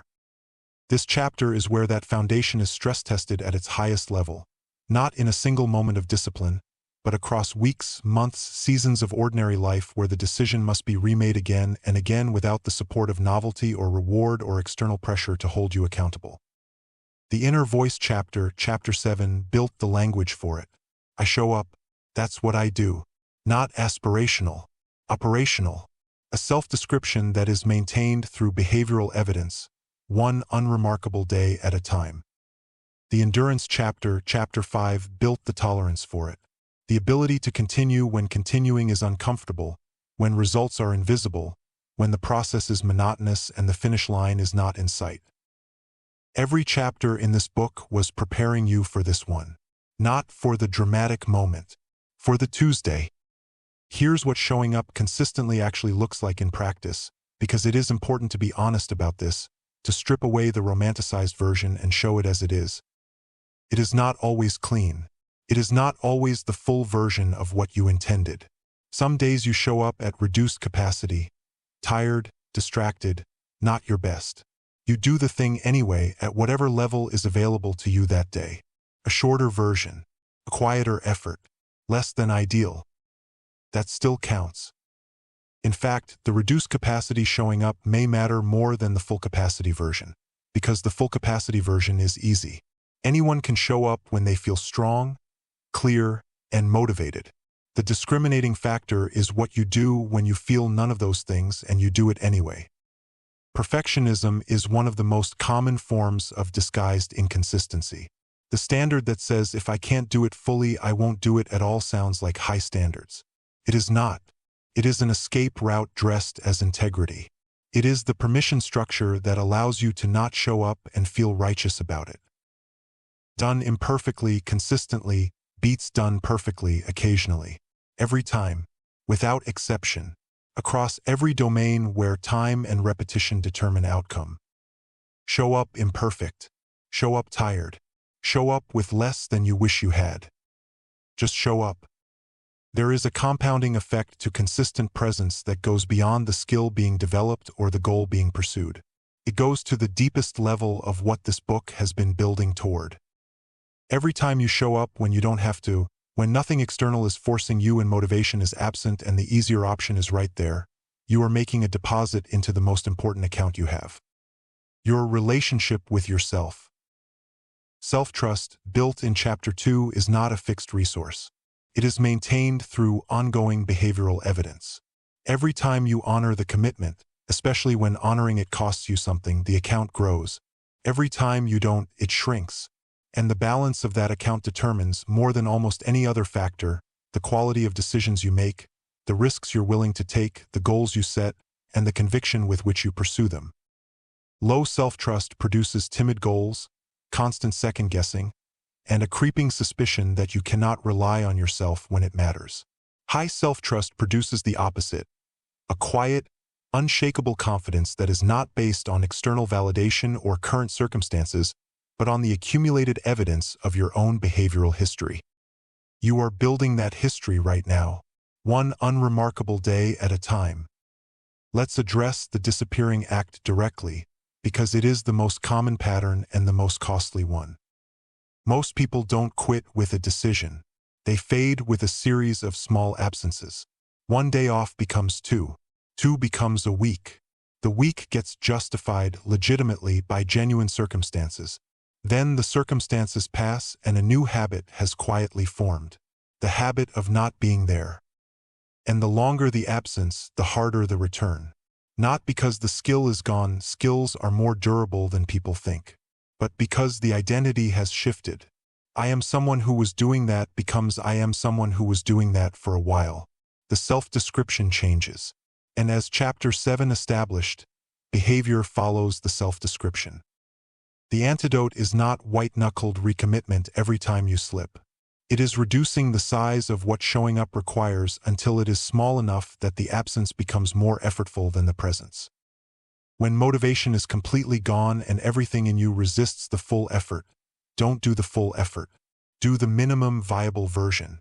The smallest action that maintains the identity of someone who shows up. Not because the minimum is enough to produce results. Because the minimum maintains the thread. And the thread, once maintained, can be expanded. A thread once broken requires the full effort of reestablishment. Keep the thread, whatever it takes. This chapter does not end with a technique. It ends with a reality. The person you are becoming through this book, the one who wins the inner game, who leads with discipline, who stays calm under pressure, who pauses at the trigger point, who endures the unrewarded middle, who cuts through noise, who directs their inner voice, that person is not built in one committed decision. They are built in 10,000 small ones. In the moments nobody sees. In the Tuesday when nothing forced your hand and you showed up anyway. In the commitment honored at 60% capacity because 60% was what was available and you showed up with it. In the standard maintained when the feeling was absent and the reward was not visible and the only reason to continue was the person you decided to be. Nobody is going to applaud that. Nobody is going to celebrate your restraint in the moment you didn't react. Nobody is going to notice the pause that prevented the damage. Nobody is going to recognize the endurance that kept you in the game long enough for the compounding to begin. Nobody is going to reward the consistency that most people abandoned 3 weeks in. That's not why you train. You train because the person built in those unwitnessed moments is the only person capable of handling the witnessed ones. Because the inner game won in private is what makes the outer game winnable in public. Because the version of you showing up on the Tuesday nobody cares about is the version that will be standing at the finish line of anything that actually matters. Show up. Not when you feel like it. Not when the conditions are right. Not when motivation returns or circumstances improve or the path becomes clearer. Show up now, with what you have, as who you are becoming. Full stop. In the next chapter, you'll step back from the individual disciplines and see the complete system, how each layer connects to the others, where the hidden weak points are, and how to use the entire framework under maximum pressure when routines break and the conditions for easy training disappear entirely. Chapter 9: The System That Holds. Pressure doesn't care which principle you skipped. It doesn't arrive with advance notice and a checklist. It doesn't ask whether you've been consistent lately, whether your inner voice is trained, whether you slept well, whether your discipline has been sharp this week. It simply shows up in full force at the least convenient moment, in the exact form you were least prepared for. And in that moment, the question is not which principle you understand best. The question is which one you built last. Because the system is only as strong as its weakest layer. And right now, somewhere in what you've read across the previous 8 chapters, there is a layer that is thinner than the others. A principle absorbed intellectually but not yet built into behavior. A concept that made complete sense on the page and has not yet been tested in the field. That layer is your ceiling. Not permanently, but currently, and knowing where it is, being honest enough to identify it without defensiveness, is the most important thing this chapter can do for you. Step back and look at what has been built. Chapter 1 established the foundation. The inner game is the operating system behind everything. Before results appear externally, they are decided internally. If that foundation is unstable, nothing built on top of it holds under real pressure. Chapter 2 installed the first upgrade, discipline over feelings. The decision made in advance, executed regardless of emotional weather. Standards replacing mood as the governing authority of behavior. Without this layer, every other principle collapses when the feeling of applying it disappears, which it will regularly without apology. Chapter 3 introduced calm as a trainable skill. Not a personality trait, not a gift, but a built capacity developed through repeated exposure and physical discipline. Without this layer, the nervous system overwhelms the thinking system under pressure, and every other principle becomes inaccessible at exactly the moment it's needed most. Chapter 4 gave the mechanism, the pause, the deliberate space between trigger and response where choice lives. Without this layer, the inner game is understood but not executable. You know what you should do. You just keep doing the other thing first. Chapter 5 built the staying power, mental endurance. The capacity to remain in the process when the process is uncomfortable, unrewarded, and no longer exciting.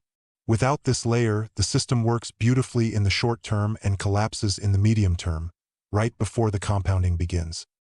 Chapter 6 provided the navigational tool, clarity under noise.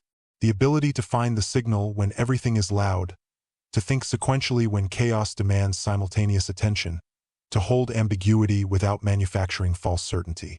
Without this layer, pressure produces volume rather than direction, a lot of frantic, expensive motion that doesn't move anything forward.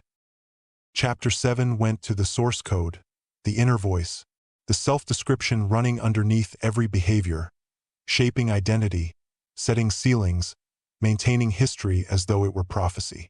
Without this layer, every other principle is being executed against the resistance of internal language that contradicts it, which means every result costs more effort than it should and the progress that should compound keeps getting quietly undermined. Chapter 8 demanded the most unglamorous thing in the entire system, showing up, consistently, without requiring perfect conditions or present motivation or external accountability. Without this layer, the entire architecture exists in potential rather than practice. Everything understood, nothing built. 8 layers, 8 disciplines, 1 system. Here is what makes this a system rather than a list. In a list, each item is independent. You can apply item 3 without item 1. You can skip item 6 without affecting item 4. The items coexist without structural relationship, useful individually, unrelated collectively. A system is different. In a system, the components are load-bearing. Each one supports and is supported by the others. Remove one and the others are weakened. Strengthen one and the others become more effective. The relationship between the parts is not decorative. It is functional. This system operates that way, and understanding how the layers connect is what allows you to use it intelligently rather than just apply it mechanically. Consider, calm without endurance is fragile. You can develop genuine composure under pressure, the physical discipline of Chapter 3 working exactly as designed, and still find it completely unavailable 6 weeks into a difficult season when fatigue is high and results are slow. Calm trained in short sprints, without the endurance to maintain it over time, produces a person who is composed in acute situations and fraying in chronic ones. Consider, endurance without clarity is blind persistence. The mental staying power of Chapter 5, applied without the signal-finding capacity of Chapter 6, produces someone who grinds in the wrong direction with impressive commitment. Effort without orientation is not strength. It is expensive noise. Endurance needs direction. Clarity provides it. Consider, clarity without the pause is contaminated at the entry point.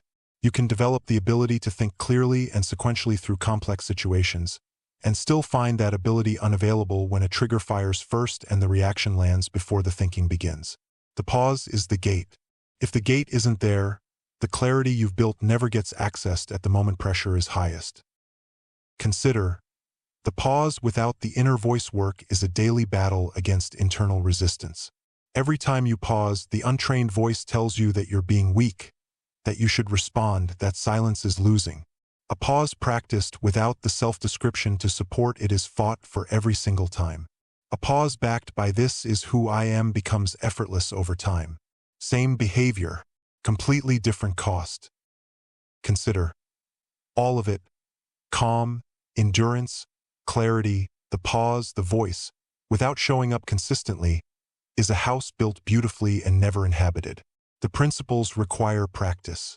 Practice requires presence. Presence requires showing up. Nothing in this system compounds without the unglamorous, unwitnessed consistency of Chapter 8. The layers are connected, not metaphorically, structurally. Now let's talk about maximum pressure, the specific condition where systems either prove themselves or fall apart, and where the question of which layer is weakest becomes immediately and unambiguously answered. Maximum pressure is not a single type of event. It is a category defined by one characteristic, multiple stressors arriving simultaneously, over a sustained period, with reduced recovery time between them. A single difficult conversation is pressure. A month of difficult conversations, overlapping with financial stress, overlapping with relationship strain, overlapping with physical fatigue, with no clear resolution on any front. That is maximum pressure. And the reason it is the ultimate test of the system is that it degrades each layer in sequence. First to go usually is showing up. Consistency fractures under sustained pressure because the energy required to maintain it competes directly with the energy being consumed by the pressure itself. Second to go is the inner voice. Under sustained stress, the directive self-talk weakens and the emotional self-talk gets louder. The narrative shifts. I'm handling this gives way to I don't know how much longer I can handle this. Third to go is clarity. When the voice is emotional and the energy is low, noise becomes overwhelming. The signal-finding capacity degrades. Decisions that would normally take seconds take hours, and they still feel uncertain. And then, as clarity goes, the pause shortens. The gap between trigger and response compresses. Reactions that had been reliably intercepted start slipping through. And as the pause shortens, calm becomes harder to access. The body stays in a low-grade stress response. The nervous system never fully resets between challenges. And as calm degrades, discipline weakens. Feelings start having more authority. Standards start getting negotiated. The morning that used to start with structure starts with the question you built Chapter 2 to eliminate. How do I feel today? This is the sequence.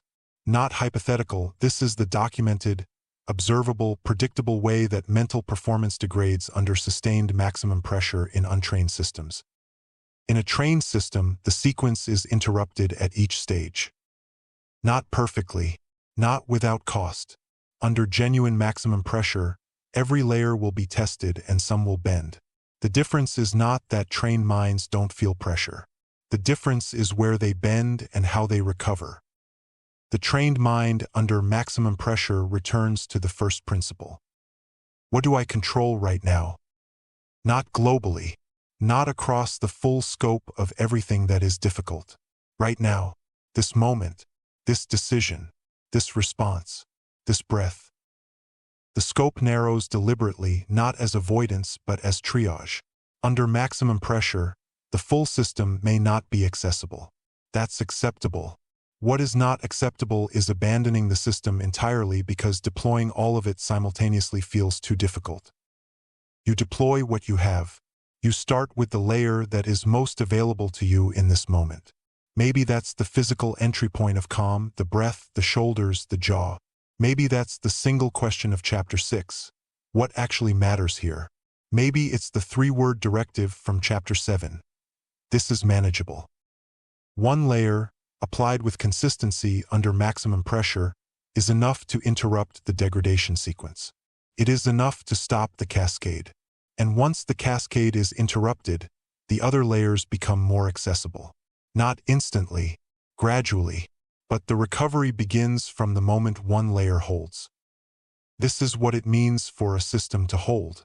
Not that every component operates at peak capacity simultaneously under maximum pressure. That no single point of failure takes down the entire architecture. That there is always one layer available, and that layer is enough to begin the recovery. Here is the practice this chapter requires. Not a technique, an honest audit. Across the 8 disciplines, identify the one that is currently your weakest. Not the one you find most intellectually challenging. The one where the gap between understanding and behavior is largest. The one that, when pressure is genuinely high, is first to fail you. Is it consistency? The showing up that disappears when the season gets hard? Is it the inner voice? The self-description that still defaults to the old program under sustained stress? Is it the pause? The gap that compresses to nothing when the right trigger fires? Is it endurance? The staying power that holds for weeks and then fractures in the unrewarded middle? Wherever the honest answer lands, that is your entry point. Not your shame. Not evidence of inadequacy. Your entry point. Because a system is strengthened most efficiently at its weakest link. Not at its strongest. Strengthening what is already strong produces diminishing returns. Strengthening what is weak produces structural improvement, an upgrade to the entire system, because the ceiling that was limiting everything above it has been raised. One final thing about systems, and it is the most important. A system is not a solution. It is a practice. It does not solve pressure. It does not eliminate difficulty. It does not produce a life without chaos, without failure, without seasons of genuine hardship where everything you've built is tested simultaneously.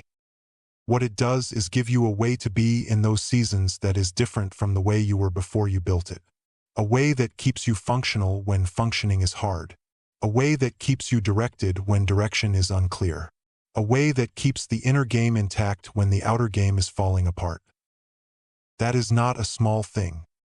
That is the difference between a difficult season that breaks something and a difficult season that builds something. The same pressure, completely different outcome, decided entirely by the system running underneath. Build the system, maintain the system, return to the system when you've drifted from it, not with guilt, but with the practiced ease of someone who knows exactly where the entry point is and exactly what to do first. Pressure doesn't care which principle you skipped. Make sure you haven't skipped any. In the final chapter, you'll learn what winning actually looks like through a trained mind, Not the dramatic, public version that culture celebrates, but the quiet, cumulative, unglamorous kind that actually lasts. And you'll receive the only challenge that matters after everything you've built. The one that has no deadline, no finish line, and no witness except the person you're becoming. Chapter 10: Winning Quietly. Nobody saw it happen. There was no moment, no announcement, no single day where everything shifted and the person you used to be gave way to the person you've been building. It didn't work like that. It never works like that. Not for anything real, not for anything that lasts. What happened was quieter than that, and far more permanent. It happened in the pause that replaced a reaction that would have cost you something you couldn't afford to lose. It happened in the standard held on a day when holding it was genuinely difficult and nobody was watching and the easier option was right there. It happened in the breath taken before the response, in the discomfort endured past the point where quitting felt completely justified, in the inner voice retrained one small directive at a time until the old program stopped running. It happened in the accumulation of ordinary moments that felt like nothing individually and turned out to be everything collectively. That is winning, the real version, not the version culture sells, explosive, visible, celebrated in the moment it occurs. The version that actually holds, quiet, cumulative, built in private and proven in public. Here is what most people get wrong about success, and why they spend their lives chasing a version of it that, even when they reach it, doesn't feel like what they expected. They think winning is a destination. Point arrived at, a result achieved, a problem solved, a level unlocked, a milestone reached that finally confirms what they've been trying to prove. They orient their entire effort toward the moment, the launch, the recognition, the outcome, as though the moment is the point. It is not the point. The moment is the evidence. The point is the person. The person who can stay in control when circumstances are hostile. The person who can think clearly when noise is loudest. The person who can endure the unrewarded middle without collapsing inward. The person who shows up when nothing is forcing them to and holds the standard when nothing is enforcing it. That person does not need perfect conditions to perform. Does not need external validation to continue. Does not need the moment to arrive to begin operating like someone worth respecting. That person wins quietly, repeatedly, in ways that compound over time into outcomes that look, from the outside, to people who didn't watch the training, like talent or luck or some quality they were simply born with. It is none of those things. It is a trained mind, running a system, showing up consistently, in the dark, long before the results were visible. Let's be honest about what a trained mind does not look like, because the gap between the romanticized version and the real one is where most people lose their way.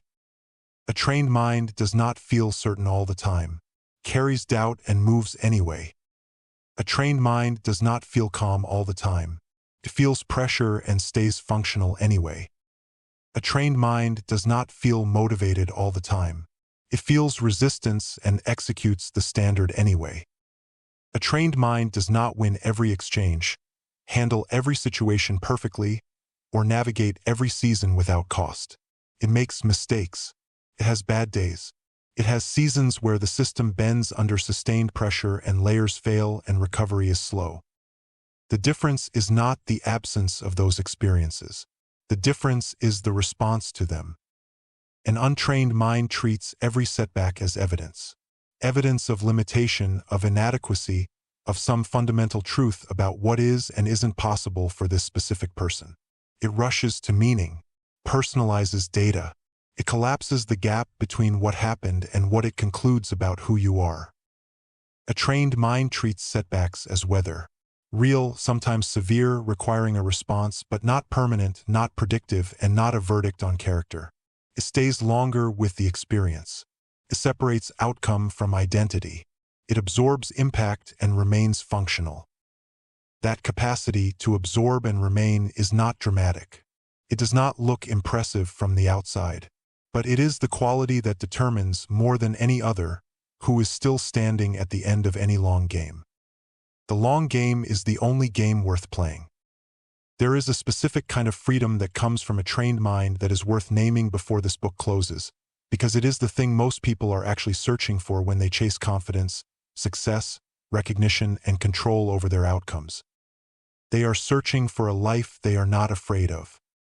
Not a life without difficulty. A life they can trust themselves to handle. A life where the uncertainty of what might happen is not paralyzing because the certainty of how they will respond is established. A life where they stop asking what if things go wrong and start operating from whatever happens. I stay in control. That shift from fear of the situation to confidence in the response is the deepest form of freedom available to a human being. Cannot be purchased. Cannot be given. It cannot be accessed by achieving the right outcomes or acquiring the right things or reaching the right level. It is built through the exact disciplines this book has covered, through the inner game won in private, through the standards held when feelings argued otherwise, through the calm developed in ordinary frustrations, through the pause practiced in minor provocations, through the endurance built in the unglamorous middle, through the noise cut to find the signal, through the voice trained to direct rather than evaluate, through the showing up, quiet, consistent, unannounced, that compounds into the most unshakable thing a person can carry. The freedom of a trained mind. Before the final challenge, one acknowledgement. This has not been easy material to sit with. Not because the concepts are complex, they are not. Because honest engagement with them requires looking clearly at patterns that are comfortable, at habits that feel like identity, at inner narratives that have been running unchallenged for years. The temptation throughout has been to understand intellectually and apply selectively, to absorb the chapters that confirmed what you already believed and skim the ones that asked something genuinely difficult, to file the ideas as useful rather than treating them as training. If that is what happened, there is no judgment here. That is the default human response to material that challenges real patterns. It is also the response that guarantees nothing changes. The choice is still available. It is always still available.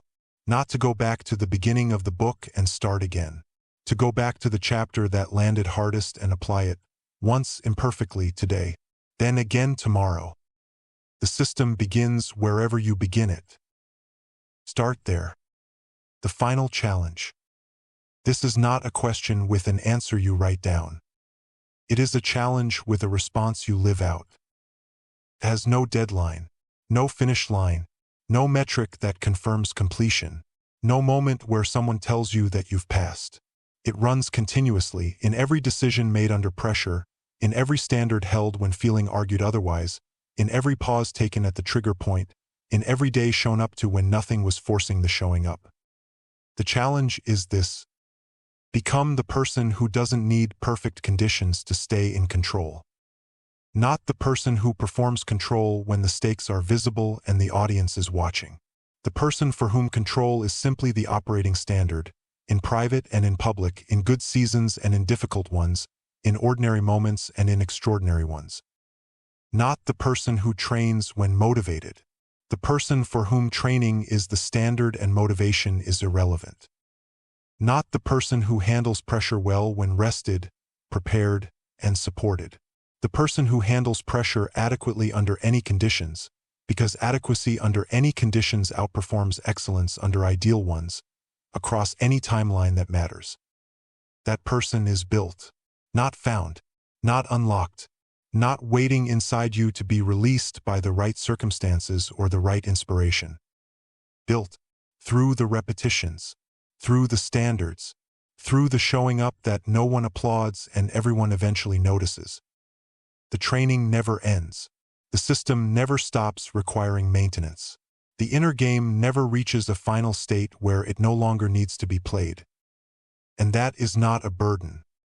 That is the point. Because the person built through continuous, unfinished, unwitnessed training is the most capable, the most stable, the most genuinely free version of a human being available. That person does not fear the difficult moment.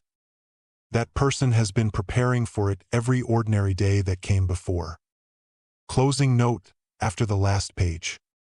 Most books end here. You close the cover, feel something genuine, make a silent commitment, and return to the life that was already in motion before you started reading. 2 weeks pass. The commitment fades.